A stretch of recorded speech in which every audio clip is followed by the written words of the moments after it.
We were this close to taking them down at the bye without all this collateral, without them having the home field advantage in their homemade bunker with an arsenal of God knows what. Corinne stood impassively through all of this. When he finally stopped to breathe, she interjected, "All due respect, Agent Wilson, but do you think we could try and get my partner out of there first, and then bring the hammer down on me later?" "Oh, don't worry," he said. "I'll get them back. Agent Bartuzzi and I are about to make first contact, get a lay of the land. My tactical team should be here within the hour." "You got a negotiator coming?" Corinne asked. He pushed his chin out and wagged it back and forth.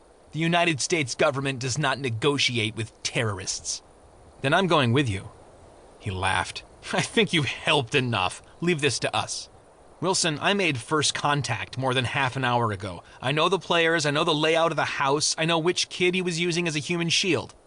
The agent rolled this information around for a moment. "Fine, you can come, but follow my lead. I do the talking, understand?" "Sure." Wilson rubbed his cleft chin. "Now, our profiler says that, in this case, if we cut off the head of the snake, the rest will just flop around. They're mindless followers, so keep that in mind." Agent Wilson gathered his feds together, save for the 2 snipers he'd deployed into the field behind the house, and briefed them. They were to be ready to breach at any moment on his command, but he planned to be in and out. "We keep our weapons holstered," he said, looking at Rosa and Corinne. "But we keep our weapons. If it goes down, I've seen Agent Bertuzzi draw and drop 3 hostiles before they even saw it coming." They reached the door, now closed, and Agent Wilson pounded on it. "FBI," he said. "Let's talk terms." He glanced at Rosa and shook his head conspiratorially.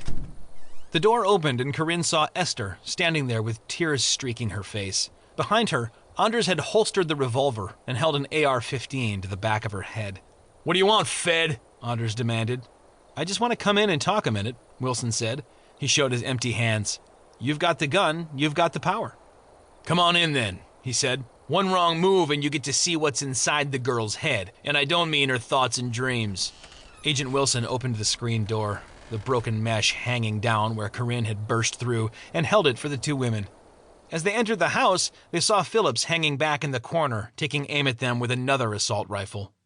"First things first," Agent Wilson said. "I'm obligated to ask you to release the girl. Show us you don't want this to end badly." "Why do you assume I don't want it to end badly?" Anders grinned, producing a deep dimple. "Anyway, it's you feds who have a history of turning religious minority communities into human barbecues." "It doesn't have to go that way," Wilson said. "But I'm not going to lie to you. You're in a world of trouble. You've opened Pandora's box and now it can't be closed. Why don't you just put your guns down and tell us where you have the detective?" "They didn't have a warrant." Wilson laughed. "We're way past warrants. Detective Kirkpatrick was invited into your home and saw what she believed to be illegal weapons in plain sight. And now you've taken a law enforcement officer captive. This day ends one of 2 ways, with you 2 men in a cell or in body bags." Corinne bit her tongue. She hated this kind of macho brinksmanship. When men started one-upping each other, the odds of unnecessary loss of life increased tenfold. She glanced over at Rosa, whose expression was inscrutable. "You forget," Anders said. "The Lord is on our side. He is mighty and full of righteous wrath. Unless you want to see someone die right now, why don't you go think about that?" "I'm going to give you one more chance to do the right thing," Wilson said. Anders raised the stock of the rifle to his shoulder and said, "Timothy, I'm going to need you to go get me another girl from the meeting. This one's about to be used up." Esther cried out. "You got it," Phillips said. Corinne saw him walk through the house out the back door. "Someone younger!" Anders called out after him. "Fine," Wilson said. "You like hellfire and brimstone? I'll bring them down on your head.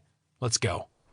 He led the way out the door and down the steps, hand on his gun, eyes back on the doorway. When he'd cleared the front steps, he picked up the pace a bit.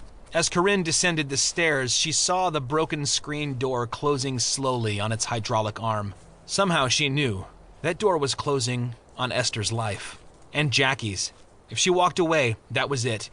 She pulled her gun from its holster and tossed it onto the lawn. "Hang on to that for me, Rosa," she said, and remounted the stairs 2 at a time. She heard Agent Wilson behind her shouting, "Get back here! You hear me, Kirkpatrick? That's an order!" "Be right back," she called over her shoulder before gliding through the door just as it was about to shut, hands above her head.